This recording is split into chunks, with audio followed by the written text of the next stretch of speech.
नमस्कार. आज कथांजली घेऊन येत आहे एक नवीन कथा. कथेचे शीर्षक ड्रोनचे रहस्य. कथेच्या लेखिका कल्याणी देशपांडे. कथेचे अभिवाचन वंदना घाणेकर. चला तर मग कथेला सुरुवात करूया. ड्रोनचे रहस्य. त्या दिवशी ऑफिसमध्ये काम करत असताना साधारण दुपारी 2 वाजता मला एक फोन आला. नमस्कार, गुप्तहेर राघव कल्याणी बोलताय ना? पलीकडून आवाज आला. हो बोलतोय. बोला, काय काम आहे तुमचं? मी अविनाश कानडे बोलतोय. मला जरा तुमच्याशी भेटून एक महत्त्वाचं बोलायचं होतं. तुम्हाला कधी वेळ आहे? म्हणजे त्याप्रमाणे आपल्याला भेटता येईल. संध्याकाळी 7 वाजता तुम्ही जेफसरन रोडवर जे स्वाद कॅफेटेरिया आहे तिथं येऊ शकाल? हो नक्की पोचतो मी, असं म्हणून श्री कानडे यांनी फोन ठेवला. काय नवीन कामगिरी वाटतं? माझ्या उजव्या बाजूच्या क्युबिकलमधून विघ्नेश म्हणाला. हो, संध्याकाळी 7 वाजता भेटायचं आहे. तुम्ही तिघे ऑफिस झाल्यावर घरी जा. मी येईन नंतर कॅब करून. बघू, आधी तुला ड्रॉप करू आणि बराच वेळ लागत असेल तर मग जाऊ. तसंही घरी जाण्याची काय घाई असते आपल्याला, डाव्या बाजूच्या क्युबिकलमधून रत्नेश म्हणाला. कुठं कॅब करतो? बऱ्याचदा ऐनवेळी कॅन्सल करतात कॅबवाले. आम्हाला काय काम आहे घरी जाऊन? जेवायचं, TV बघायचा, बस. तासाभरात आठवेलच की तुझं काम. विघ्नेशच्या बाजूला बसलेला प्रणव म्हणाला. ठीक आहे, संध्याकाळी जेफसरन रोडवरच्या स्वाद कॅफेटेरियामध्ये भेटायचं ठरलं आहे, असं मी सांगितलं आणि पुन्हा आम्ही आमच्या कामाला लागलो. ठरल्याप्रमाणे 7 वाजता स्वाद कॅफेटेरियामध्ये मी टच झालो. माझे मित्र वेगळ्या एका टेबलसमोर बसले आणि मी त्यांच्याच जवळच्या दुसऱ्या टेबलसमोर बसून अविनाश कानडेंची वाट बघू लागलो. तेवढ्यात कॅफेटेरियाच्या प्रवेशद्वारातून एक गृहस्थ आत आला. साधारण 40-42 वर्ष वय असावं. डोक्यावर विरळ झालेले केस, उंची साधारण 5-6, सावळा वर्ण आणि माझ्या बाजूच्याच रिकाम्या टेबलसमोर बसला. त्याने एकदा सभोवताली नजर फिरवली. त्यात त्याने माझ्याकडेही बघितलं होतं, पण मला त्यानं ओळखलं नाही. त्याने फोन हातात घेतला. त्याने मलाच फोन लावला होता. हॅलो, गुप्तहेर राघव कल्याणी, मी कॅफेटेरियात पोचलोय. तुम्ही कुठे आहात? मी तुमच्या बाजूच्याच टेबलसमोर बसलोय, या इथं. तसं त्यानं मान वळवून बघितलं आणि स्माईल करत समोरच्या खुर्चीवर येऊन बसला.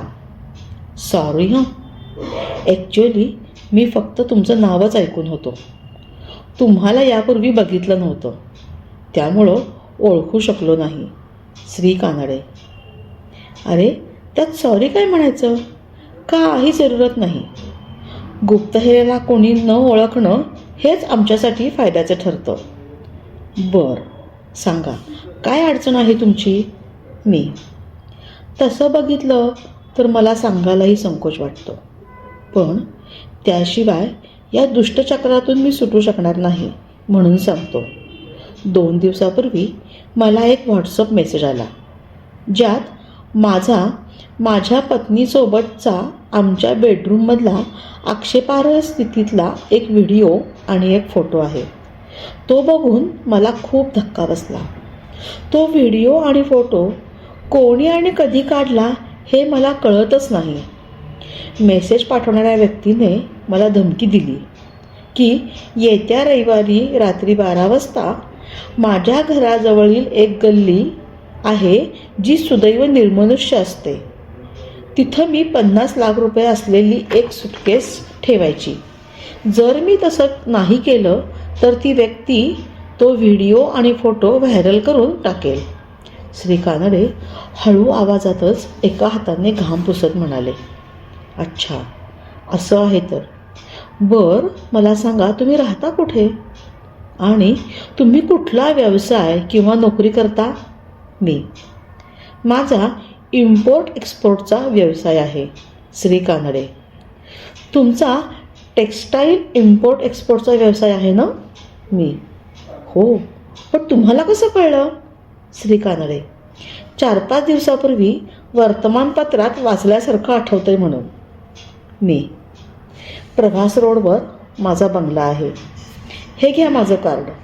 ह्यावर माझ्या व्यवसायाच्या ठिकाणाचा पत्ता आहे आणि माझ्या घरचा पत्ता मी तुम्हाला लगेच मेसेज करतो. श्री कानडे: मी ते व्हिजिटिंग कार्ड बघितलं. Kanade and sons textile import export company. तुमचा इम्पोर्ट एक्सपोर्टचा व्यवसाय आहे. व्यवसायात बराच नफा होत असणार तुम्हाला. आणि बंगला प्रभास रोडवर आहे म्हणता, म्हणजे मालदार पार्टी आहात तुम्ही, हे त्या मेसेज करणाऱ्या व्यक्तीला माहिती आहे. याचाच अर्थ ही व्यक्ती एकतर तुमच्या परिचितांपैकीच असावी किंवा ह्या व्यक्तीने तुमचा बराच अभ्यास केलेला दिसतो. मला सांगा, ह्या तुमच्या टेक्स्टाईल इम्पोर्ट एक्सपोर्टच्या व्यवसायात कोणी तुमचा भागीदार आहे की तुमचा हा स्वतंत्र व्यवसाय आहे? मी: माझा मोठा भाऊ आहे पार्टनर. श्री कानडे: ते कुठं राहतात? तुम्ही एकत्र राहता का? नाही, तो, त्याची पत्नी आणि मुलगा वेगळे राहतात. आधी आमच्या बंगल्याशेजारीच त्यांचा बंगला होता, पण त्याला सट्ट्याचा नाद असल्याने त्याला राहता बंगला भाड्याने द्यावा लागला आणि तो सध्या आमच्या घरापासून 3 किलोमीटर अंतरावरच्या एका अपार्टमेंटमध्ये राहतो. श्री कानडे: अच्छा, उद्या तुम्ही ह्याच वेळेला घरी उपलब्ध असाल? कारण एकदा तुमच्या बेडरूमचं लोकेशन मी बघेन आणि एकदा मला तो व्हिडिओ आणि फोटो बघावा लागेल. तो तुमच्याकडे येऊन तुमच्याच फोनवर मी बघेन. मी: ठीक आहे, मी असेन उद्या ह्याच वेळी घरी. माझा पत्ता मी SMS केला, तुम्ही बघून घ्या. श्री कानडे: ठीक आहे, भेटू उद्या. असं म्हणून मी कानडेंचा निरोप घेतला. कानडे निघून गेल्यावर मी मित्रांना म्हटलं, चला निघू आपण. तुम्ही उद्या ह्याच वेळेला घरी उपलब्ध असाल? कारण एकदा तुमच्या बेडरूमचं लोकेशन मी बघेन आणि एकदा मला तो व्हिडिओ आणि फोटो बघावा लागेल. तो तुमच्याकडे येऊन तुमच्याच फोनवर मी बघेन. मी: ठीक आहे, मी असेन उद्या ह्या वेळेस घरी. माझा पत्ता मी SMS केला आहे, तुम्ही बघून घ्या. श्री कानडे: ठीक आहे, भेटू उद्या. असं म्हणून मी कानडेंचा निरोप घेतला. कानडे निघून गेल्यावर मी मित्रांना म्हटलं, चला निघू आपण, झाली माझी मीटिंग. वाटेत कारमध्ये मी माझ्या मित्रांना केसबद्दल मोगम माहिती दिली. खूपच हॉरिबल आहे यार हे सगळं. म्हणजे आपल्याच घरात, आपल्याच बेडरूममध्ये आपण मोकळेपणाने राहू शकत नाही. किती विचित्र आहे विघ्नेश. केवढी घाणेरडी मानसिकता आहे ही. दुसऱ्यांच्या वैयक्तिक बाबींचा व्हिडिओ काढून त्यांना बेलक्ष्म करायचं. शी. रत्नेश: विकृती आहे ही दुसऱ्यांच्या वैयक्तिक बाबींवर वॉच ठेवण्याची. कोणी स्पाय कॅमेरा वगैरे ठेवला असेल कदाचित त्यांच्या नकळत. प्रणव: तेच उद्या त्यांच्याकडे गेल्यावर मला कळेल. ही विकृती वेळीच ठेचणं आवश्यक आहे. मी: नंतर आमचं जेवण आटपून आम्ही थोडा TV बघून झोपून गेलो. दुसऱ्या दिवशी ऑफिसमध्ये काम करताना मधून मधून मला केसचे विचार येत होते. मी संध्याकाळी 7 वाजता मित्रांना घरी जायला सांगून कॅबने कानडेंकडे त्यांच्या पत्त्यांवर पोचलो. बंगला प्रशस्त होता.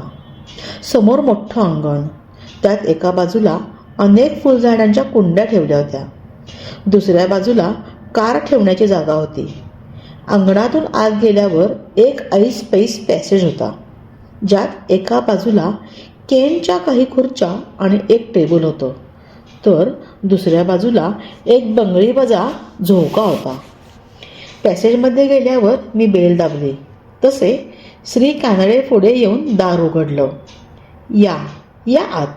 पत्ता सापडताना काही त्रास नाही झाला नाही ना? नाही नाही, अगदी सहज आलो मी. तुम्ही काही घेणार, थंड किंवा गरम? श्री कानडे. नको नको, मी ऑफिसमधून निघतानाच कॉफी घेऊनच आलोय. तुम्ही विनाकारण तसदी घेऊ नका. बरं, मला एकदा तुमच्या बेडरूमची पाहणी करता येईल का? म्हणजे कसं, लगेच ह्या प्रकरणावर काम करणं सुरू करता येईल. कसं? मी. हो हो, नक्की या, तुम्ही ह्या बाजूने. बेडरूम मोठी होती. एका कोपऱ्यात बेड, त्याच्या बाजूला साईड टेबल्स, त्यावर नाईट लॅम्प्स, बेडच्या मागं एक खिडकी आणि खिडकीच्या विरुद्ध बाजूला ड्रेसिंग टेबल. बेडच्या बाजूने 2 वॉर्डरोब्स होते आणि बेडच्या विरुद्ध भिंतीवर एक टी व्ही होता. माझ्याजवळच्या स्पाय कॅमेरा डिरेक्टरनी मी त्यांची संपूर्ण बेडरूम तपासली, परंतु कुठेही स्पाय कॅमेरा असल्याचे चिन्ह मला दिसले नाहीत. स्पाय कॅमेरा तर नाही आहे तुमच्या बेडरूममध्ये, पण एखाद्याने तो लावला असावा आणि काम झाल्यावर काढला असावा, अशीही शक्यता नाकारता येणार नाही. तुमच्याकडे इतक्यात कुणी काही निमित्ताने एखादी व्यक्ती बेडरूममध्ये आली होती का? म्हणजे ह्या काही दिवसात तिचं वारंवार येणं झालं अशी एखादी व्यक्ती आहे का? मी. तसं तर कोणी येत नाही फारसं. जे कोणी येतात ते हॉलमध्ये बसतात आणि तिथूनच निघून जातात. आत बेडरूमपर्यंत कोणीच येत नाही. माझा भाऊ आणि वहिनी हे सुद्धा जेव्हा येतात तेव्हा ते हॉलमध्येच बसतात आणि वहिनी फार तर किचनमध्ये माझ्या बायकोशी बोलायला म्हणून जाते. बाकी आत ते येत नाहीत. त्यांचा लहान मुलगा कधी कधी खेळत येतो बेडरूममध्ये आणि घरातील कामवाली बाई फरशी पुसायला येते रोज. त्या व्यतिरिक्त कोणीही आमच्या बेडरूममध्ये येत नाही. श्री कानडे. अच्छा, ठीक आहे. मला तो व्हिडिओ आणि फोटो दाखवता का? त्यावरून काही सुगावा लागू शकतो, असं मी म्हणताच श्री कानडे जरा कॉन्शियस झाले. ते बघून मी म्हटलं, तुम्हाला ऑकवर्ड वाटणं स्वाभाविक आहे, पण मला तो व्हिडिओ आणि फोटो बघितल्याशिवाय तो कुठून घेतला आहे, कोणत्या लोकेशनवरून घेतला आहे, त्याचप्रमाणे कोणत्या उपकरणाच्या सहाय्याने घेतला आहे हे कळणार नाही. त्यामुळे तुमच्याच फोनवरून मला तो व्हिडिओ आणि फोटो दाखवा. ज्याने हे कारस्थान केलेले आहे त्याला आपण अद्दल घडवण्याशिवाय राहणार नाही आहोत, हे मात्र निश्चित. मी असं म्हटल्यावर त्यांनी मला त्यांच्या फोनवरचा व्हिडिओ आणि फोटो दाखवला. व्हिडिओ आणि फोटो दोन्हीही एकाच ठिकाणाहून आणि उंचावरून घेतल्यासारखा वाटत होता. तसंच तो त्यांच्या खिडकी बाहेरून घेतलेला होता. ते बघून मी त्यांना म्हटलं, हा व्हिडिओ आणि फोटो तुमच्या खिडकीतून घेतलेला आहे. कदाचित खिडकीच्या काचेवर किंवा खिडकीबाहेर AC कॉम्प्रेसरखाली एखादा स्पाय कॅमेरा लावला होता बहुतेक, आणि काम झाल्यावर तो गुन्हेगाराने शिताफीने काढून टाकलेला आहे. थोडा विचार करून कानडे म्हणाले, मागच्याच आठवड्यात आमच्या ACचं काम निघालं होतं, त्यामुळं मी इलेक्ट्रिशियनला बोलवणार होतो, पण माझ्या मिसेसने सांगितले की आमच्याकडे घरकाम करणारी जी कमलाबाई आहे तिचा नवरा संदीप AC रिपेअर करतो, म्हणून मी त्यालाच बोलावलं होतं. त्याने AC दुरुस्त केला. 2 दिवस तो चांगला चालला, पण तिसऱ्या दिवशी रात्री त्याच्या कॉम्प्रेसरमधून खटखट आवाज येऊन तो बंद पडला. म्हणून मी परत संदीपला बोलावलं. त्यांनी दुसऱ्या दिवशी येऊन तो ठीक केला. त्यानंतर काहीच प्रॉब्लेम आला नाही. आता बोलता बोलता तुम्ही AC कॉम्प्रेसर म्हटलं म्हणून लक्षात आलं. म्हणजे त्या संदीपने स्पाय कॅमेरा लावला असेल असं तुमचं म्हणणं आहे का? मी. हो, म्हणजे शक्यता नाकारता येणार नाही, कारण तो दुसऱ्यांदा येऊन गेला आणि त्यानंतर दुसऱ्याच दिवशी मला हा मेसेज आला. कानडे. अच्छा, त्याचा फोन नंबर आणि पत्ता मला द्या, मी करतो चौकशी. स्पाय कॅमेराची ही तर एक शक्यता झाली. आणखी एक शक्यता मला वाटते, ती म्हणजे ड्रोन कॅमेरा. हा व्हिडिओ आणि फोटो ज्या उंचीवरून घेतला आहे त्यावरून मला तो ड्रोन कॅमेऱ्याने घेतला असावा असं वाटतं. ड्रोन कॅमेऱ्याची कल्पना असेलच ना तुम्हाला? मी. हो हो, आजकाल शूटिंग समारंभात सर्रास वापरतात. लहान मुलांच्या खेळण्यातल्या विमानासारखं असतं ते, माहीत आहे मला. आत्ताच 15 दिवसापूर्वी माझ्या पुतण्याच्या वाढदिवसाला मी त्याला रिमोटवर चालणारं खेळण्यातलं विमान दिलंय. त्यासारखंच दिसतं ते. कानडे: काय म्हटलं तुम्ही? तुमच्या पुतण्याला दिलंय रिमोटवर चालणारं विमान? मी थोडा विचारात पडलो. हो, त्यात आश्चर्य वाटण्यासारखं काय आहे का? कानडे: आश्चर्य वाटण्यासारखं काही नाही, पण हे ऐकून मला जरा संशय येतोय. मी विचार करत म्हटलं. संशय? कोणावर? कानडे प्रश्नार्थक मुद्रा करून म्हणाले. तुम्ही मला आधी सांगितलेलं आहे की तुमचा मोठा भाऊ तुमच्या व्यवसायात भागीदार आहे. तसंच तो सध्या सट्ट्याच्या सवयीमुळे कर्जबाजारीच आहे. त्यानं हे केलं असू शकतं का? मुलांचं खेळण्यातलं विमान घेऊन त्यावर कॅमेरा लावून त्यानं हे केलेलं असू शकेल कदाचित, असं मला वाटतं. मी: नाही हो, कर्जबाजारी झाला म्हणून काय झालं? माझा सख्खा मोठा भाऊ आहे तो. तो असं कशाला करेल? मला नाही वाटत तसं. त्यापेक्षा तुम्ही त्या संदीपचा छडा लावा, फार बरं होईल. कानडे: ठीक आहे, मी त्याची चौकशी करतो आणि काही माहिती मिळाली की तुम्हाला कळवतो. आता येतो मी. तुम्हालाही काही माहिती जर कळाली तर मला लगेच सांगा. मी: हो हो, नक्की. कानडे. श्री कानडेंचा निरोप घेऊन मी माझ्या घरी परतलो. दुसऱ्या दिवशी मी संदीपच्या घरच्या पत्त्यावर गेलो तर त्याच्या बायकोने सांगितले की तो AC रिपेअर करण्याच्या कामावर कुठेतरी गेलाय म्हणून. मलाही ACच रिपेअर करायचा आहे असं मी त्याच्या बायकोला सांगितलं आणि तो घरी आला की मला फोन करायला सांगितला. त्यानंतर मी घरी येऊन त्याच्या फोनची वाट बघू लागलो. साधारण 1-1.5 तासाने त्याचा फोन आला. कोण बोलताय? माझ्या बायकोने तुम्हाला फोन करायला सांगितला. काही काम होतं का तुमचं रिपेअरचं? संदीप फोनवरून म्हणाला. हो हो, ACची सर्व्हिसिंग करायची होती. कधीपर्यंत येता? मी तुम्हाला माझा पत्ता देतो. मी: येतो 1 तासाभरात. चालेल ना? संदीप: हो ठीक आहे. असं म्हणून त्याला मी माझा पत्ता सांगितला. माझ्याकडचा AC तर व्यवस्थित होता, पण प्रणवच्या फ्लॅटमधील ACची सर्व्हिसिंग पेंडिंग होती. त्यामुळं संदीप आल्यावर मी त्याला प्रणवच्या फ्लॅटमध्ये घेऊन गेलो. प्रणवला मी आधीच कल्पना दिली होती. संदीपने AC बघितला. 1 तास लागेल सर्व्हिसिंगला आणि 500 रुपये होतील. संदीप: हरकत नाही, काम सुरू करा तुम्ही तुमचं. मी: त्यानं त्यांचं काम सुरू केलं. तो काम करत असताना मी हळूहळू त्याला प्रश्न विचारणं सुरू केलं. का हो भाऊ, आम्हाला आमच्या ACला एक छोटा कॅमेरा लावायचा होता. तुम्ही लावून देता का? माझा प्रश्न ऐकून त्यानं फारच आश्चर्याने बघितलं. अहो दादा, मी फक्त AC दुरुस्त करतो, बाकी काही नाही. हे काय असते छोटा कॅमेरा? मला तो CC कॅमेरा माहिती आहे, दुकानात असतो तो. संदीप: हो, CCTV कॅमेरा म्हणतात त्याला. मी तो नाही म्हणत, मी स्पाय कॅमेऱ्याबद्दल बोलतोय. मी: अच्छा, असेल बुवा, मला काही माहिती नाही. तुम्हाला कशाला पाहिजे लावून कॅमेरा?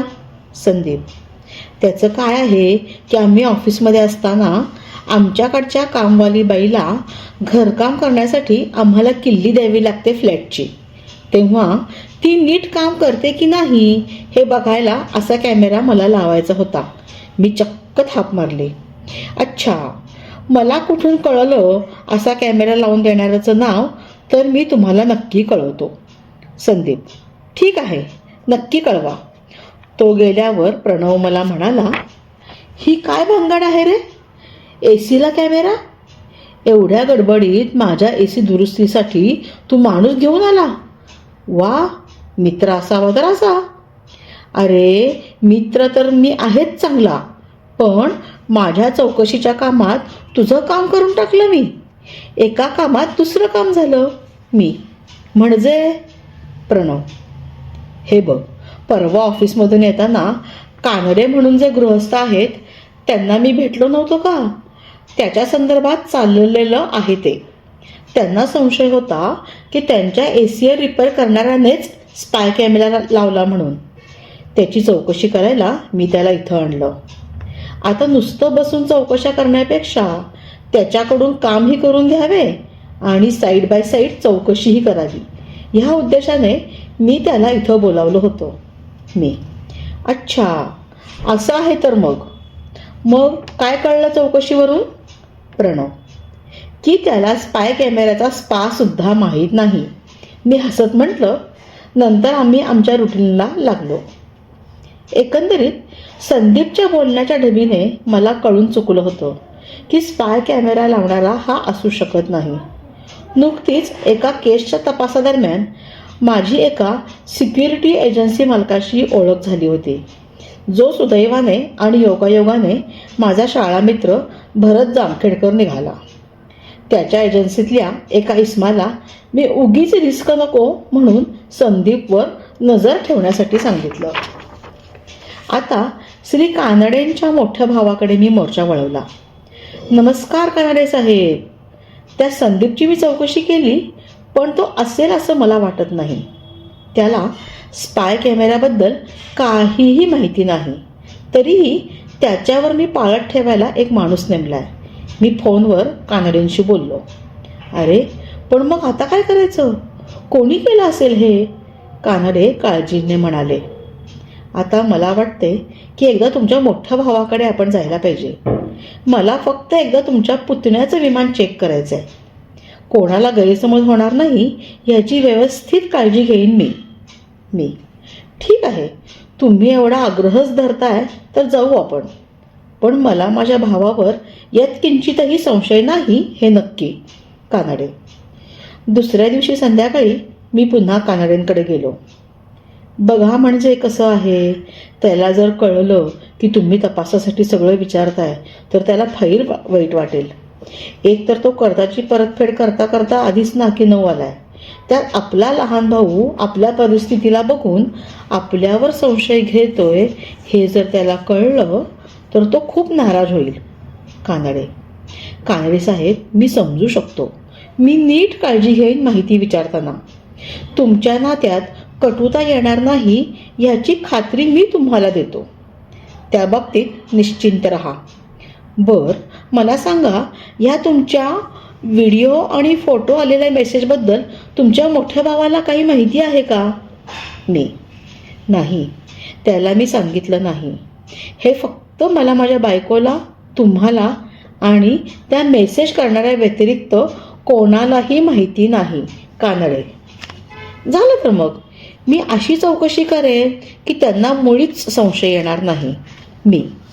ठीक आहे, आज संध्याकाळी आपण जाऊ शकू त्याच्याकडे, कानडे म्हणाले. त्यानंतर मी आणि माझे मित्र नेहमीप्रमाणे आमच्या ऑफिसमध्ये गेलो. ऑफिस आवर संपवून मित्र घरी गेले आणि मी कानडेंकडे गेलो. तेथून आम्ही त्यांच्या भावाकडे पोहोचलो.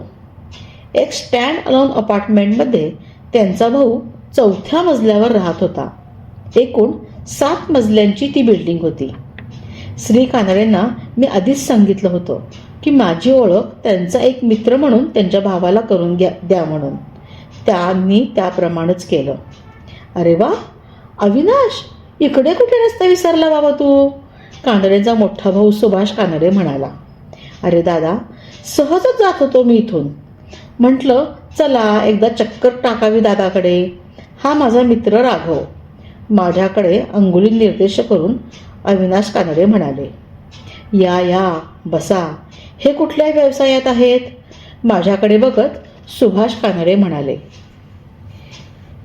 मी सॉफ्टवेअर इंजिनियर कंपनीत सॉफ्टवेअर डेव्हलप करण्याचं काम करतो. मी सहजच विचारतो, पण तुमची अविनाशची कशी ओळख झाली?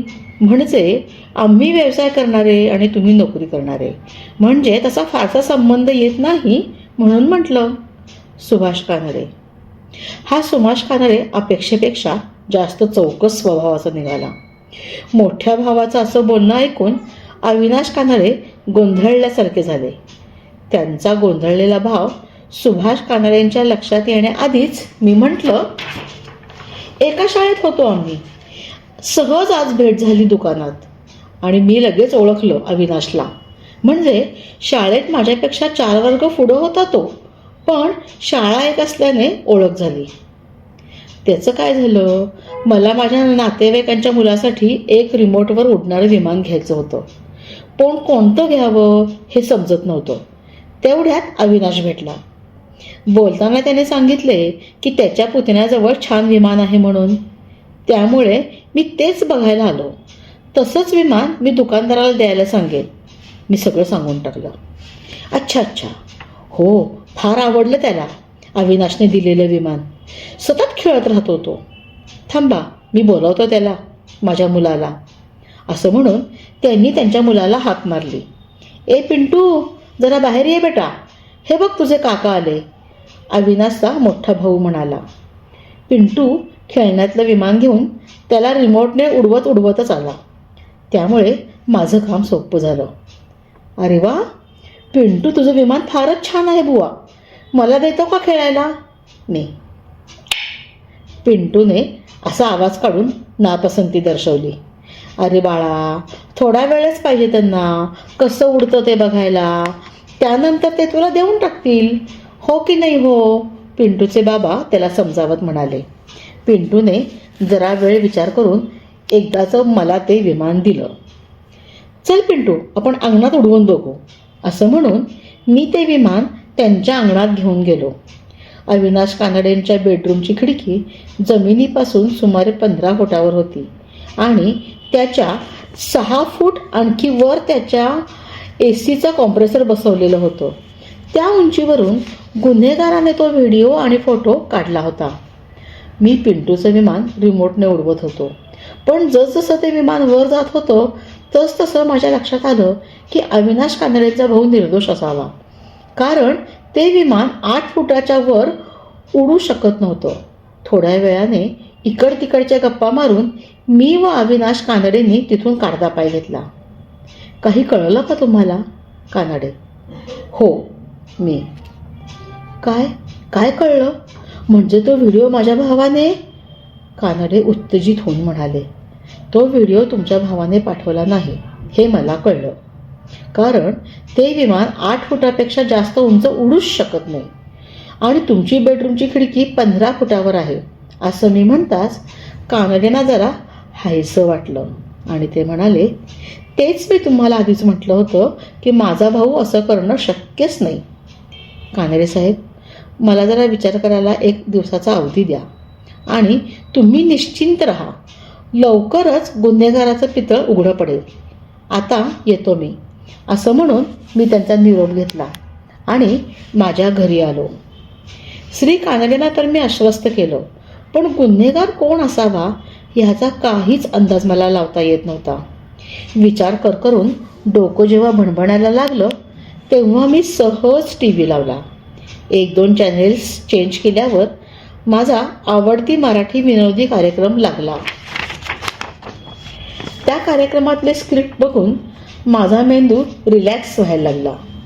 त्यातलं एक स्क्रिप्ट बघता बघता एक गोष्ट मला लक्षात आली, ती आधीच मला समजली असती तर फार बरं झालं असतं असं मला वाटलं. मी श्री कानडेंना तात्काळ फोन केला. हॅलो श्री कानडे, ऐका, मला एक कल्पना सुचली आहे. ती मी तुम्हाला फोनवर नाही सांगू शकत. उद्या सकाळी 11 वाजता मी तुमच्याकडे येतो, तेव्हाच सगळं मी तुम्हाला सांगेन, असं म्हणून मी फोन ठेवून दिला. आता मला एकदम हलकं हलकं वाटत होतं. माझ्या चेहऱ्यावरची प्रसन्नता बघून माझे मित्र, केसचा निकाल क्ल्यू लागला वाटतं तुला, म्हणूनच तू खुश दिसतो, असं म्हणाले सुद्धा. दुसरे दिवशी मी कानडेंकडे पोचलो. कोणती कल्पना सुचली तुम्हाला? काही कळलं का? कोणी व्हिडिओ पाठवला ते? कानडे. लवकरच कळेल. त्यासाठी फक्त एकदा मला तो फोटो पुन्हा बघावा लागेल. मी कानडेंच्या मोबाईलवरचा फोटो पुन्हा एकदा नीट बघितला, झूम करून आणखी एकदा बारकाईने बघितला आणि अपेक्षित अशी माहिती मला मिळाली. मी कानडेंना त्यांचा मोबाईल वापस करून अचानक प्रश्न केला. तुम्हाला रावी किंवा रवी फोटोग्राफर्सबद्दल काही माहिती आहे का? रावी किंवा रवी फोटोग्राफर्स? नाही, पहिल्यांदाच ऐकतोय. कानडे. नीट आठवून बघा, तुम्ही किंवा तुमच्या मिसेसना कधी पासपोर्ट साईज फोटो काढले असतील किंवा तुमच्याकडच्या एखाद्या कार्यक्रमाचे फोटो अशा नावाच्या फोटोग्राफरने काढले असतील? मी थोडा विचार करून श्री कानडे म्हणाले, नाही, मला तर माहिती नाही असं नाव, पण माझ्या बायकोला विचारून बघतो असं. म्हणून त्यांनी त्यांच्या मिसेसला काही विचारलं, पण त्यांनीही हे नाव पहिल्यांदाच ऐकलं असल्याचं सांगितलं.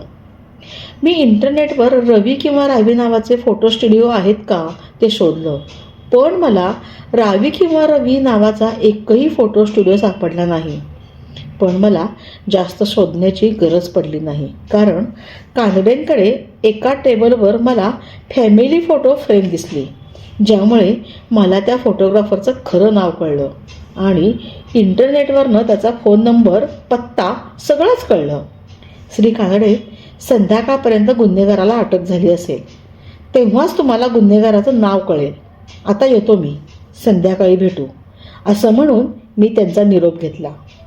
घरी आल्यावर मी माझ्या 3ही मित्रांना माझा प्लॅन समजावून सांगितला आणि आम्ही आमच्या कामगिरीवर निघालो. नमस्कार, आम्हाला सगळ्यांना पासपोर्ट साईज फोटो काढून घ्यायचे आहेत. मला पासपोर्ट फोटो व्यतिरिक्त काही स्टायलिश फोटो काढून घ्यायचे आहेत. त्याचं काय आहे, मला मॉडेलिंगमध्ये करिअर करायचं, म्हणून काही हटके फोटो काढायचे. तुम्ही असे फोटो काढून देता का? प्रणव: हो, मी सगळ्या प्रकारचे फोटो काढतो. मॉडेलिंग, लग्नाचे, pre wedding shooting, drone camera shooting. त्यानं असं म्हणताच आम्ही थोडं गालातल्या गालात हसलो, जे त्याला कळलंच नाही. सगळ्या समारंभाचे फोटो मी काढतो. फोटोग्राफर: ठीक आहे, मग आधी तुम्ही माझा पासपोर्ट साईज फोटो काढून घ्या, मग बाकीच्यांचे काढा.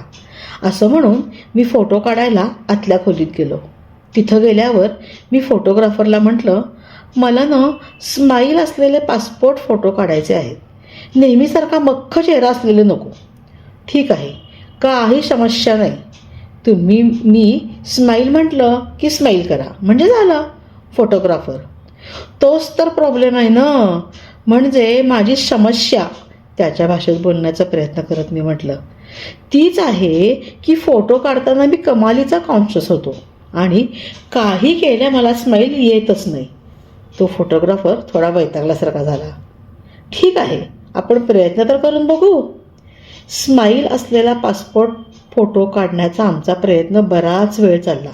त्यानंतर एकदाचं आम्हाला यश आलं आणि माझा आणि त्याचा जीवही एकदाचा भांड्यात टणकन पडला. त्यानंतर विघ्नेशचा पासपोर्ट काढायचा नंबर आला. त्याचा वेगळाच प्रॉब्लेम होत होता. फोटो काढायच्या वेळेला नेमके त्याचे डोळे लागायचे. मग विघ्नेश तो फोटो रिजेक्ट करून पुन्हा काढायला लागायचा.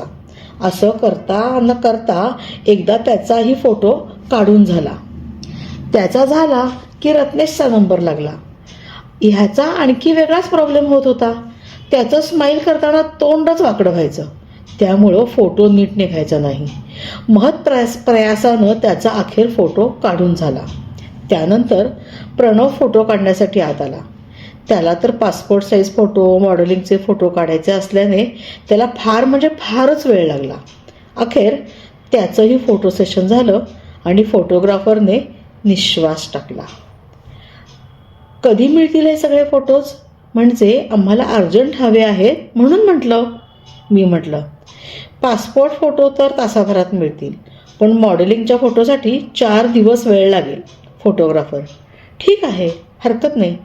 पासपोर्ट फोटो तयार करा, तोपर्यंत घरी जाण्यापेक्षा आम्ही इथंच थांबतो, कारण घर बरंच लांब आहे आमचं. तुमची काही हरकत नाही ना आम्ही इथं थांबलो तर? मी विचारलं.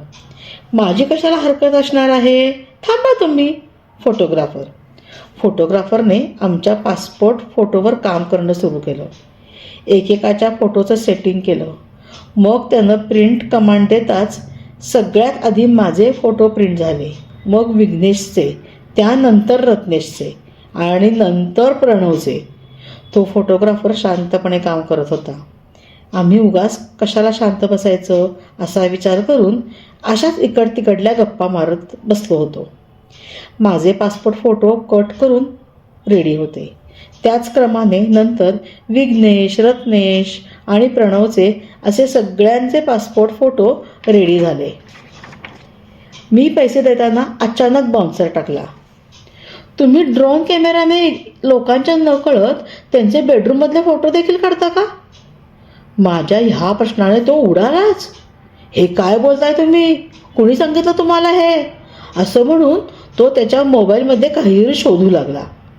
काय शोधताय तुम्ही? तो फॉर्मॅट केला मी आत्ताच, प्रणव शांतपणे म्हणाला. काय? केव्हा? कसा? काय? असे एका मागून मागे एक तो प्रश्न विचारत राहिला. रिलॅक्स भैरवी दादा, त्यात लोकांचे आक्षेपार्ह व्हिडिओ आणि फोटो होते म्हणून डिलीट केले आम्ही, बाकी काही नाही. तुम्ही बघा राघव, नाही चुकलं माझं, पासपोर्ट फोटो काढायचे आहेत. नेहमीसारखा मख्ख चेहरा असलेले नको. ठीक आहे, काही समस्या नाही. मी स्माईल म्हटलं की स्माईल करा म्हणजे झालं. फोटोग्राफर, तोच तर प्रॉब्लेम आहे ना. म्हणजे माझी समस्या, त्याच्या भाषेत बोलण्याचा प्रयत्न करत मी म्हटलं, तीच आहे की फोटो काढताना मी कमालीचा कॉन्शियस होतो आणि काही केल्या मला स्माईल येतच नाही. तो फोटोग्राफर थोडा वैतागल्यासारखा झाला. ठीक आहे, आपण प्रयत्न तर करून बघू. स्माईल असलेला पासपोर्ट फोटो काढण्याचा आमचा प्रयत्न बराच वेळ चालला. त्यानंतर एकदाचं आम्हाला यश आलं आणि माझा आणि त्याचा जीवही एकदाचा भांड्यात टणकन पडला. त्यानंतर विघ्नेशचा पासपोर्ट काढायचा नंबर आला. त्याचा वेगळाच प्रॉब्लेम होत होता. फोटो काढायच्या वेळेला नेमके त्याचे डोळे लागायचे. मग विघ्नेश तो फोटो रिजेक्ट करून पुन्हा काढायला लागायचा. असं करता न करता एकदा त्याचाही फोटो काढून झाला. त्याचा झाला की रत्नेशचा नंबर लागला. ह्याचा आणखी वेगळाच प्रॉब्लेम होत होता. त्याचं स्माईल करताना तोंडच वाकडं व्हायचं, त्यामुळं फोटो नीट निघायचा नाही. प्रयासानं त्याचा अखेर फोटो काढून झाला. त्यानंतर प्रणव फोटो काढण्यासाठी आत आला. त्याला तर पासपोर्ट साईज फोटो, मॉडेलिंगचे फोटो काढायचे असल्याने त्याला फार म्हणजे फारच वेळ लागला. अखेर त्याचंही फोटो सेशन झालं आणि फोटोग्राफरने निश्वास टाकला. कधी मिळतील हे सगळे फोटोज?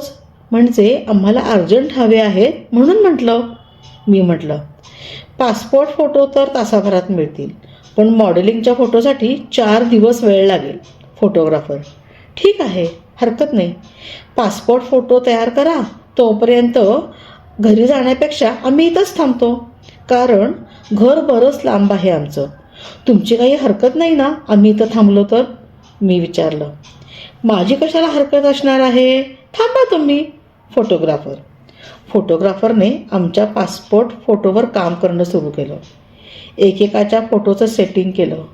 मग त्यानं प्रिंट कमांड देताच सगळ्यात आधी माझे फोटो प्रिंट झाले, मग विघ्नेशचे, त्यानंतर रत्नेशचे आणि नंतर प्रणवचे.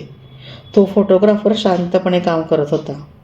आम्ही उगाच कशाला शांत बसायचं असा विचार करून अशाच इकड तिकडल्या गप्पा मारत बसलो होतो. माझे पासपोर्ट फोटो कट करून रेडी होते. त्याच क्रमाने नंतर विघ्नेश, रत्नेश आणि प्रणवचे असे सगळ्यांचे पासपोर्ट फोटो रेडी झाले. मी पैसे देताना अचानक बाउन्सर टाकला. तुम्ही ड्रोन कॅमेराने लोकांच्या नकळत त्यांचे बेडरूममधले फोटो देखील काढता का? माझ्या ह्या प्रश्नाने तो उडालाच. हे काय बोलताय तुम्ही? कुणी सांगितलं तुम्हाला हे? असं म्हणून तो त्याच्या मोबाईलमध्ये काहीतरी शोधू लागला. काय शोधताय तुम्ही? तो फॉर्मॅट केला मी आत्ताच, प्रणव शांतपणे म्हणाला. काय? केव्हा? कसा? काय? असे एका मागून मागे एक तो प्रश्न विचारत राहिला. रिलॅक्स डिलीट केले, बाकी काही नाही. तुम्ही राघव, विघ्नेश आणि रत्नेशचे फोटो काढत होतात ना, तेव्हाच मी तुमचा फोन फॉर्मॅट करून टाकला, प्रणव हसत म्हणाला. भैरवी माझं नाव नाही, ते माझ्या दुकानाचं नाव आहे. माझं नाव परेश आहे, फोटोग्राफर रागाने म्हणत त्याचा ड्रोन कॅमेरा बघू लागला. हे घ्या, हाच शोधताय ना तुम्ही? असं म्हणत विघ्नेशने त्याला त्याचा ड्रोन कॅमेरा दिला. हा तुमच्याकडे कसा काय आला? फोटोग्राफर आश्चर्याने म्हणाला. तुम्ही रत्नेश आणि प्रणवचे फोटो काढत होता ना, तेव्हा मी हा खालच्या कपाटातून घेतला आणि तो सुद्धा फॉर्मॅट करून टाकला. विघ्नेश दात काढत म्हणाला. आता फोटोग्राफरचा चेहरा भीतीने पांढरा फटक पडला. तो घाईघाईने त्याचा डेस्कटॉप शोधू लागला. तो मी केव्हाच फॉर्मॅट केलाय. जेव्हा तुम्ही विघ्नेश आणि रत्नेशचे फोटो काढत होते ना, त्यानंतर तुम्ही प्रणवचे मॉडेलिंग सुद्धा फोटो काढले. तोपर्यंत मला बराच वेळ होता, म्हणून मी एक काम करून टाकलं. मी फोटोग्राफर कपाळावर हात मारत म्हणाला, अरे बाप रे, ह्यात बरेच फोटो होते हो. बऱ्याच लग्नाच्या ऑर्डर्सचे फोटो होते. ते तुम्ही सगळे डिलीट केले. आता कस्टमर्सना मी काय तोंड दाखवू? सगळे मला बदलून काढतील हो. हे फार वाईट केलं तुम्ही. कोण आहात? कोण तुम्ही? कुणी पाठवलं तुम्हाला इथे? फोटोग्राफर रडकुंडीला येत म्हणाला. मी पाठवलं त्यांना. त्यांनी फार वाईट केलं नाही. आणि तू जे केलंस ते फार कौतुकास्पद होतं का रे हरामखोरा? श्री कानडे रागाने थरथरत म्हणाले. कानडेंना बघून फोटोग्राफरची दातखिळच बसली. अहो, ह्याला 6 महिन्यापूर्वी माझ्या लग्नाच्या वाढदिवसाच्या कार्यक्रमाचे फोटो काढण्याचं काम दिलं होतं. ह्याने फोटो खूप छान काढले, म्हणून ह्यांचं नाव मी माझ्या ओळखीच्या 2-3 जणांना सुचवलं सुद्धा. आणि हा असा हलकटबाजी विकृत असेल असं मला वाटलं सुद्धा नाही. कानडे रागाने लाल लाल झाले होते. कानडे साहेब, आता काही चिंता करू नका. सगळा डेटा मी डिलीट केलाय. बॅकअप ह्या पेनड्राईव्हमध्ये घेतलंय, इन्स्पेक्टरना पुरावा म्हणून दाखवायला. त्यानंतर हा पेनड्राईव्ह तुम्ही घ्या आणि स्वतःच्या हाताने डिलीट करा त्यातला डेटा, म्हणजे तुम्हाला मनशांती मिळेल. मी म्हटलं तसे कानडे थोडे शांत झाले. त्यांना बसायला जवळच असलेली एक खुर्ची मी दिली. अहो प्लीज मला माफ करा हो. मला पोलिसांच्या हवाली नका करू हो. मी हात जोडतो, पाय धरतो, पण असं नका करू. एकदा माझं नाव बदनाम झालं तर माझ्याकडं कुणीच फोटो काढून घ्यायला येणार नाही. फोटोग्राफर काकुळतीने म्हणाला. याचा विचार तू आधी करायला पाहिजे होतास. परेश उर्फ भैरवी फोटोग्राफर. इन्स्पेक्टर नाईक प्रवेशद्वारात येत म्हणाले. इन्स्पेक्टर नाईकांना मी पेनड्राईव्हमधला डेटा पुरावा म्हणून दाखवला. त्यात कानडे व्यतिरिक्त आणखी काही लोकांचे त्यांच्या नकळत आक्षेपार्ह फोटो आणि व्हिडिओ होते. ते बघून इन्स्पेक्टर नाईक म्हणाले, शाब्बास राघव, तू एका दगडात 3 पक्षी मारले आहेस. ते कसं काय? मी कालच 2 जण माझ्याकडे कोणीतरी त्यांना त्यांचे आक्षेपार्ह व्हिडिओ दाखवून धमकावत असल्याची तक्रार घेऊन आले होते. त्यांनाही हाच फोटोग्राफर धमकावत होता हे ह्या पेनड्राईव्हमधील डेटा बघून सिद्ध झालं. इन्स्पेक्टर नाईकांच्या सोबत आलेल्या कॉन्स्टेबलनी परेशला हातघड्या घालून अटक केली. इन्स्पेक्टर नाईक गेल्यावर मी पेनड्राईव्हमधला डेटा डिलीट करून टाकला. श्री कानडे म्हणाले. गुप्तहेर राघव, तुम्हाला या परेशबद्दल कसं काय कळलं? कारण घरी तर तुम्ही रावी फोटोग्राफरबद्दल बोलत होतात ना? हो, पण असा फोटोग्राफर ह्या शहरातच नाही आहे हे मला इंटरनेटवर शोधल्यावर कळलं. तेवढ्यात तुमच्याकडे असलेल्या टेबलवर मला तुमच्या लग्नाच्या वाढदिवसाच्या फोटो फ्रेम दिसली. त्यावर भैरवी फोटोग्राफर हे नाव मी बघितलं. म्हणून मला कळालं कदाचित त्या ड्रोन कॅमेऱ्यावरचे भाई हे अक्षर पुसट झाले असतील.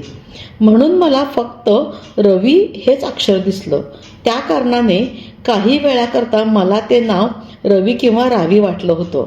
मी अच्छा, पण माझा मूळ प्रश्न अनुत्तरितच राहिला की मुळात तुम्हाला हा रवी किंवा रावी हे नाव कुठून कळलं? कानडे. ओहो, अच्छा, ते होय. ते तर सकाळी मी तुमच्याकडे येऊन तो तुम्हाला आलेला फोटो परत एकदा नीट झूम करून बघितला. तेव्हा मला त्या फोटोत तुमच्या बेडरूममध्ये असलेल्या आरशात ड्रोन कॅमेऱ्याचे प्रतिबिंब दिसले. वास्तविकतः ही कल्पना मला काल जेव्हा मी तुमच्या भावाकडून माझ्या घरी गेलो तेव्हा मी TV वर एक विनोदी स्क्रिप्ट बघितलं. त्यात एक माणूस सोफ्यावर बसलेला असतो आणि त्याच्या घराच्या प्रवेशद्वारावर एक दुसरा गृहस्थ आलेला असतो. त्या गृहस्थाला हा सोफ्यावरचा माणूस मागं वळून न बघता ओळखतो, कारण दारातल्या गृहस्थाचे प्रतिबिंब त्या सोफ्यावरच्या माणसाला त्याच्या समोरच्या आरशात दिसते. हे जेव्हा मी बघितलं तेव्हा माझ्या एकदम लक्षात आलं की तुमच्या बेडरूममध्ये सुद्धा एक ड्रेसिंग टेबल आहे आणि तो नेमका तुमच्या बेडरूममधील खिडकीच्या विरुद्ध बाजूला आहे. म्हणजे नक्कीच ज्याने कोणी हा व्हिडिओ काढला असेल त्याचं प्रतिबिंब नक्कीच आरशात पडलेलं असणार. म्हणून मी तुम्हाला तो फोटो पुन्हा बघायला मागितला आणि तो झूम करून बघितल्यावर मला त्यावर रवी फोटोग्राफर असं नाव दिसले. म्हणून मला कळाले. मग नंतर तुमच्याकडच्या फोटो फ्रेमवरून भैरवी नावाचा उलगडा झाल्यावर इथला पत्ता मी इंटरनेटवरून मिळवला आणि मी व माझ्या मित्रांनी प्लॅन करून हे काम तडीस नेलं. आधी पहिल्यांदा मी तो फोटो बघितला तेव्हा हे प्रतिबिंबाचं माझ्या लक्षात नव्हतं आलं आणि या फोटोग्राफरचं म्हणाल तर त्यानं बऱ्याच दिवसापासून तुमच्या नकळत तुमच्यावर वॉच ठेवला होता आणि रात्री कोणाला दिसणार नाही अशा हिशोबाने तुमच्या अंगणाबाहेर उभं राहून ड्रोन कॅमेऱ्याच्या सहाय्याने त्यानं हे कारस्थान केलं होतं. मी सविस्तरपणे सांगितलं. अच्छा, आत्ता मला कळालं. तुमचे फार फार धन्यवाद. फार मोठ्या संकटातून तुम्ही मला वाचवलं. तुमची फी तुम्ही मला सांगितलीच नाही आणि टेन्शनमध्ये मी सुद्धा विचारायचं विसरलो. श्री कानडे, फीचं आपण नंतर फोनवर बोलू. आधी तुमच्या मिसेसना ही चांगली बातमी द्या, म्हणजे त्याचाही जीव भांड्यात पडेल, नाही का? मी, हो हो नक्कीच, मी निघतो आता आणि तुम्हाला फीचं विचारायला फोन करतो, असं म्हणत श्री कानडे आनंदाने त्यांच्या घरी निघून गेले. ते गेल्यावर आम्ही चौघेच त्या भैरवी फोटो स्टुडिओमध्ये उरलो. आम्ही निघणारच होतो तेवढ्यात एक भरपूर मेकअप केलेली तरुणी आत शिरली. आत येताच तिने बोलायला सुरुवात केली. मला एका ॲड एजन्सीकडून एका ॲडची ऑफर आली आहे. त्यासाठी मला वेगवेगळ्या पोजेसमध्ये फोटो शूट करायचे आहेत. त्याचे चार्जेस किती होतील? ताई, आमच्यापैकी कोणीही फोटोग्राफर नाही आहे. इथला फोटोग्राफर तर... पुढं काही बोलायच्या आत मी रत्लेशला चिमटा काढला. तसा तो जीभ चावून शांत झाला. शी, ताई काय म्हणताय? मी काय ताई वाटते का? तरुणी, मॅडम, फोटो स्टुडिओ सध्या बंद आहे, तेव्हा तुम्ही दुसरा एखादा फोटो स्टुडिओ बघा. विघ्नेश, ती झटक्यात जायला निघाली तेव्हा प्रणवने तिला म्हटलं, मॅडम, पासपोर्ट साईज फोटो काढायचे असतील तर सांगा, ते मी काढून देऊ शकतो. त्यानं असं म्हणताच आम्ही तिघे त्याच्याकडे अवाक होऊन बघू लागलो. पासपोर्ट फोटो घेऊन काय करू? आत्ता मी सांगितलं ना, इब्रू भाषेत सांगितलं का मला मॉडेलिंग फोटो घ्यायचे आहेत म्हणून? तरुणी चिडून म्हणाली. माफ करा मॅडम, तुम्हाला दुसराच फोटोग्राफर शोधावा लागेल. मी, ती तरुणी तणतणत निघून गेली. जाताना 4-4 फोटोग्राफर आहेत पण एकही कामाचा नाही. दुकानावर फोटोग्राफर्स म्हणून बोर्ड कशाला लावतात काय माहिती. विनाकारण हेलपाटा झाला असं बडबडतच गेली. ती गेल्यावर आम्ही प्रणवकडे मोर्चा वळवला. काय रे, तुला पासपोर्ट फोटो कधीपासून काढता येऊ लागले? मी, आजपासूनच. आज बघितलं नाही का त्या परेशला, तेव्हापासून. प्रणव, एकदा बघितलं आणि तुला कळलं सुद्धा? रत्नेश, हो, सोप्पं आहे ते, काहीच नाही. फक्त 2 white umbrella side by side ठेवायच्या आणि कॅमेऱ्याने फोटो काढायचा. प्रणव सहजतेने म्हणाला. इतका तू स्मार्ट आहे तर मग एखादा फोटो स्टुडिओ का टाकत नाही रे भाऊ? विघ्नेश, तोच विचार मी केला. एखादा मॉडेलिंग फोटोग्राफीचा कोर्स करायला पाहिजे होता मी. आताही करता येईल म्हणा. प्रणव, त्यापेक्षा एक काम करत का नाही तू? मी, कोणतं? प्रणव, ह्या इथल्याच 2 व्हाईट एम्ब्रेलाज घे सोबत आणि घरी प्रयोग कर. तसंही काही महिने परेश इथं येणार नाही तुरुंगातून. आम्ही 3 गिराईक आहोतच तुला प्रयोग करायला. मी, काहीही मस्करी करतो यार. प्रणव, सुरुवात कोणी केली? असं 2 व्हाईट एम्ब्रेलाज साईड बाय साईड ठेवले की झालं. एवढं सोपं आहे का ते? जे आपल्याला माहिती नाही त्याच्या भानगडीत आपण पडू नये, समजलं? पण एक प्रश्न तर अनुत्तरितच राहिला. रत्नेश: आता कोणता? मी: त्या तरुणीला मी ताई आदरार्थी म्हटलं तर एवढं तिला रागवायला काय झालं? रत्नेश: तू जरी आदरार्थी म्हटलं पण तिला तिचा अपमान झाल्यासारखं वाटलं, म्हणून यापुढे तू कोणाही स्त्रीला मॅडम किंवा मिस असंच म्हणत जा म्हणजे झालं. चला आता घरी. आणखी कोणी गिऱ्हाईक येण्याआधी शटर लावू दुकानाचे. किल्ली इन्स्पेक्टर नाईकांना देऊन देऊ. उद्या रविवार आहे. परवापासून सरळ ऑफिस कामाकडे लक्ष देऊ. कुठं या फोटोग्राफीच्या फंदात पडतो. एक बरं झालं कामात काम झालं. तसंही मला पासपोर्ट फोटो काढायचे होते, मी म्हटलं. आम्ही दुकान बंद करून किल्ली इन्स्पेक्टरना दिली आणि आमच्या घरी परतलो. भरत जामखेडकरला सुद्धा मी फोन करून सांगून दिलं की संदीपवर नजर ठेवण्याची आता गरज नाही म्हणून. नाहीतर विनाकारण तो त्याच्यावर नजर ठेवत राहायचा. 2च दिवसांनी श्री कानडेंनी माझ्या फीचा चेक मला आवर्जून आणून दिला. अशा तऱ्हेने 2 मिस्ट्री सॉल्व्ह झाली. धन्यवाद.